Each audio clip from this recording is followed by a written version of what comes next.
Hey there, viewers, and welcome back. Today I want to take a look at installing the Magneto.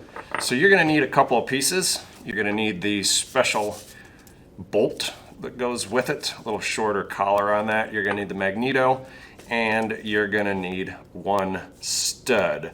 You're also going to need that last little flange nut later. So Magneto installation is simple enough that most people will just blow off the instructions for it and then wonder why their engine doesn't run. So the first thing we're going to do is we're going to take this envelope and we're going to fold it in half, and we put the magnet for the Magneto, obviously between these two mounting points. So this is going to be our space between the Magneto and the flywheel. We'll just put that in like that. It will stay a little better. Then we'll bring the Magneto up and the magnet will pull it into the flywheel. With this old style Magneto, your wire comes off the top. I think with the new one, don't hold me to it, you have to pay attention when you remove it from your engine.